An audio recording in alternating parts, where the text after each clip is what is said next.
The Whisperer in Darkness, a Cthulhu Mythos story by H.P. Lovecraft. Narrated by Ian Gordon. 1. Bear in mind closely that I did not see any actual visual horror at the end. To say that a mental shock was the cause of what I inferred, that last straw which sent me racing out of the lonely Akeley farmhouse and through the wild domed hills of Vermont in a commandeered motor at night, is to ignore the plainest facts of my final experience. Notwithstanding the deep extent to which I shared the information and speculations of Henry Akeley, the things I saw and heard, and the admitted vividness of the impression produced on me by these things, I cannot prove even now whether I was right or wrong in my hideous inference. For after all, Akeley's disappearance establishes nothing. People found nothing amiss in his house, despite the bullet marks on the outside and inside. It was just as though he had walked out casually for a ramble in the hills and failed to return. There was not even a sign that a guest had been there, or that those horrible cylinders and machines had been stored in the study.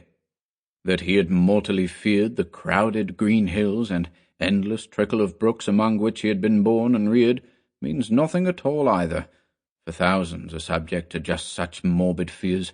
Eccentricity, moreover, could easily account for his strange acts and apprehensions toward the last.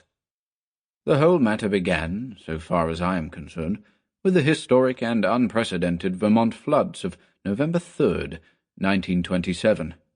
I was then, as now, an instructor of literature at Miskatonic University in Arkham, Massachusetts, and an enthusiastic amateur student of New England folklore. Shortly after the flood, amidst the varied reports of hardship, suffering, and organized relief which filled the press, there appeared certain odd stories of things found floating in some of the swollen rivers, so that many of my friends embarked on curious discussions and appealed to me to shed what light I could on the subject. I felt flattered at having my folklore study taken so seriously, and did what I could to belittle the wild, vague tales which seemed so clearly an outgrowth of old rustic superstitions.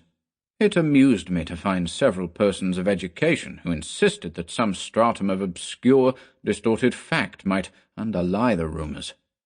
The tales thus brought to my notice came mostly through newspaper cuttings, though one yarn had an oral source and was repeated to a friend of mine in a letter from his mother in Hardwick, Vermont.